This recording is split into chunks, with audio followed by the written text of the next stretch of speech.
Welcome back. Now what we'll do in this video is, after modeling these exterior walls and inserting these windows, we'll go to the first floor plan and we will model interior walls. So one thing is important to understand, that even though these are wall openings, we will not be modeling wall till this point and the next segment of wall from here to here and then next segment of wall from here to here. We'll be modeling a complete wall and then we'll be creating these openings. Similarly, when we have a door over here, so we'll not be modeling a wall from here to here, but a complete wall from this corner to this end. And then when we'll insert the door here, it will automatically create this opening. So let's go ahead and go to wall, architectural. So right now I have a 4/7/8 of an inch interior partition wall with a 1 hour of fire rating selected. So let's use that for the purpose of this project. Let's make it a little bit thinner. So click on edit type and let's duplicate it and let's say type 1. Click OK. Go to its structure. It has 3/5 of an inch stud. Let's make it 1/2 inch of drywall on both the sides.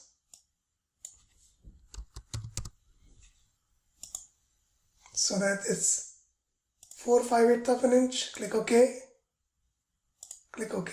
We want a finished face. So because interior, they have both the sides of finished face. It doesn't really matter much in terms of exterior or interior. So we want that finished face to align over here.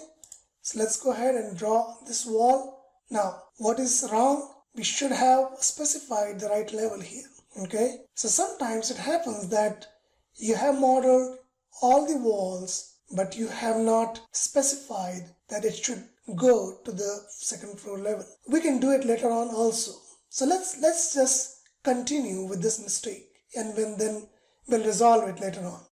So let's model this interior wall until this point and stop, and then go in, and as the chain option is open, I can continue. And when you go to this exterior wall, okay, it will show you till the intersection and it will automatically connect it. So click on escape if you don't want to continue. So we have modeled these two walls here. Let's model this wall from here to this wall.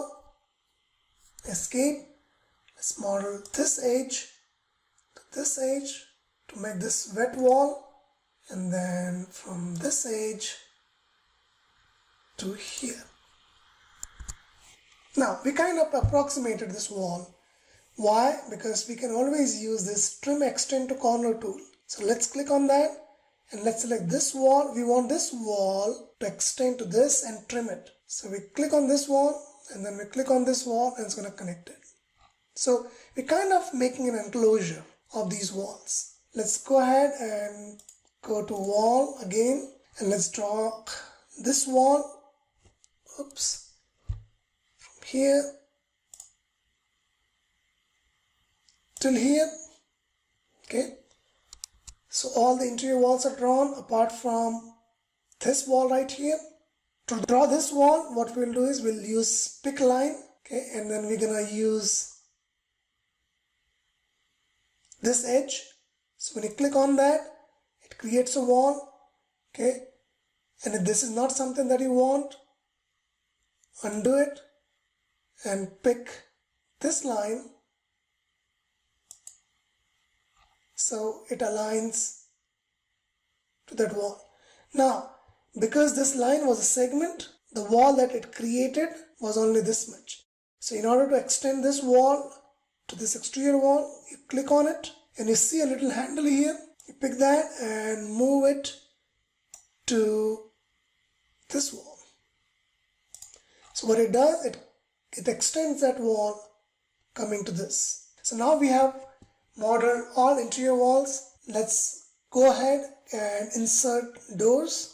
The way we insert door, just like windows, click on door, and we have 36 inches by 84 inches. We'll be using height 84 inches. Let's go and select or 30 inches by 84 inches, which is 2.5 feet by 7 feet. As you come here, and we want this door to be inserted here, but if you want this door to open on the other side, you want to hit or press your space bar and it will change its orientation. You see that? Or you hover your mouse, if you want it to open outside, it will open outside, and when you press space bar, you can change its orientation. So use space bar to change its orientation and use your mouse and hover it inside or outside to change its orientation, whether you want it to open outside or inside. So let's make it open like this, inside. Another door, I want it to open on the wall, inside like this. Let's insert a door over here, like this, and that's it. We have just 3 doors here, and these are all wall openings.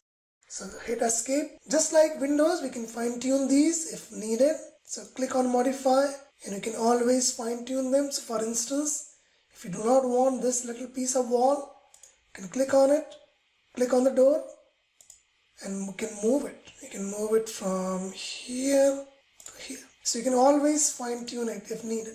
Now let's go ahead and insert wall openings. So we know that we have 1, 2, and 3 wall openings. So the way we create wall openings is, it's under architecture tab and under openings. So click on wall openings. What you do first, you select the wall.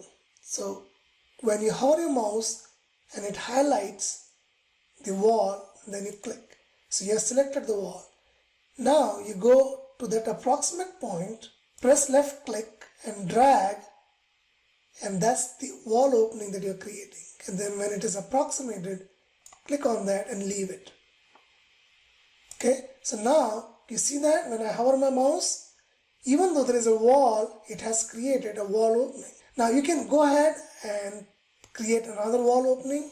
So remember, select the wall and drag your mouse from that point to this point, and it has created another wall opening here. Okay, now you can look at their parameters. When I hover my mouse, it highlights this wall opening. I click and see that its top offset is 8 feet, base offset is 0, 0. So if I want this top offset, means the height of the opening to be 7 feet, so that it matches with my door openings, I can change it. So 7 feet, I can do the same over here. 7 feet. You can also have an opening with a base offset. So for instance, if it is not an opening through which you can go inside the space, if it is just a wall opening with a sill height, you can give that offset here under base offset. Let's go ahead and create this another opening in this curved wall. So click on wall, select the wall in which you want to create this opening, and then click here and drag your mouse to the other side, and it has created this opening. Let's go ahead and change its height to 7 feet again, the way we did for other openings. So what we did, we created these openings, we inserted the interior walls, and we inserted doors. Let's go ahead and look at our 3D view. So as you can see here, those doors have been inserted and the wall openings have been inserted. The only problem is our interior walls are unconnected. So as I said, it was a mistake and we knew it and we continued with that. Why? Because I wanted to show you another way, just in case if you model all of your interior walls without referencing them to a right top constraint, you can do it later on. The way to do it is you click on one of the interior wall and then right click and select all instances visible in view. So when you use this option, it's going to select all interior walls that are visible in this view. And now we can go and select them to go to second floor.